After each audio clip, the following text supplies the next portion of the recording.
Hey guys, this is Letters to You in number 82. This is called Judas and the Prisoner's Dilemma. Dear Ewan, I'm sitting at a cafe writing. I'm heading to a bathhouse after this.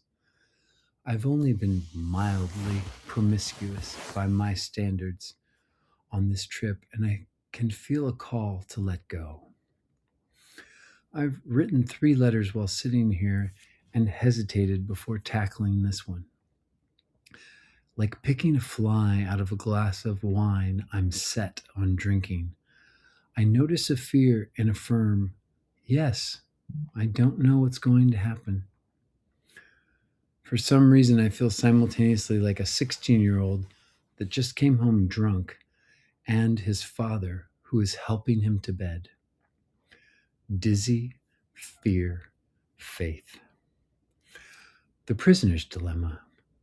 2 guys get caught by the cops. They're going to take some licks. If one rats out the other, then he goes free, but his buddy gets 5 years. If they both don't talk, then they each get 1 year. If they both defect, then they each get 3. Barring sociopaths, I believe that humans intuitively are not drawn to defection. It can be a beautiful hope to just tell everybody, guys, let's not defect. Let's never defect from believing in love. Let's never defect from believing in truth. Let's never defect from believing in beauty. Believing like being alive in.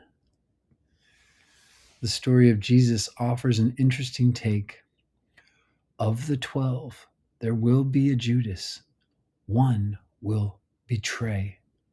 Always.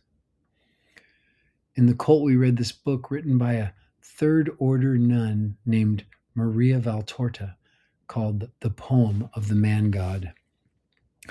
It was read from at every service. It was basically the New Testament in novel form. She claimed that Jesus would come to her and give her a more detailed telling of his life. The Pope at the time endorsed it. I like the Jesus from the book. He's so loving. And he always loves Judas, even though he already knows that Judas will betray him. Like he can't help it. Jesus loves Judas the whole time, even though he knows that Judas is definitely going to betray. In Nikos Kazantzakis' book, The Last Temptation of Christ, there's a different twist. Jesus begs Judas to betray him. He's the only apostle strong enough. I like these twists. I want to be Buddhist about betrayal. Just accept what is and stay. I need to remove the bugs in me about it. They're in the way of love.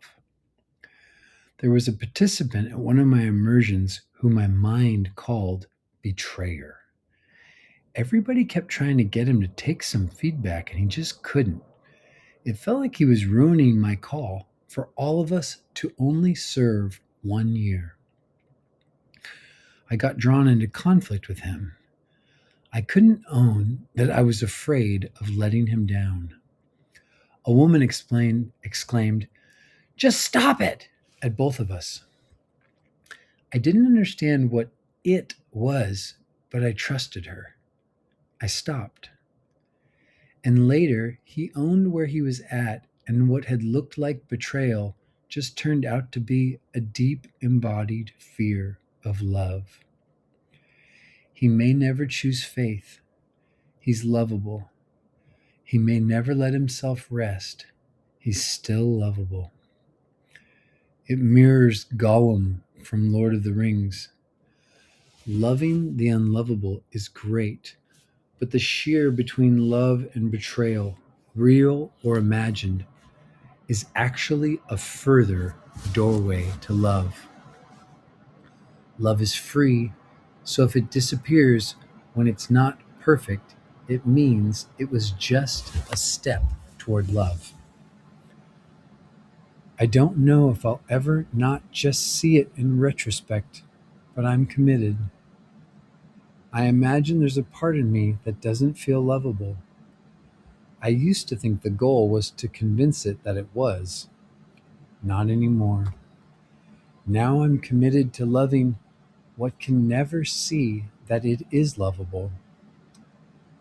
I forget who I am for a second after typing that. There will always be a Judas, and he will always be the enabler of Jesus. 4 more years is worth it.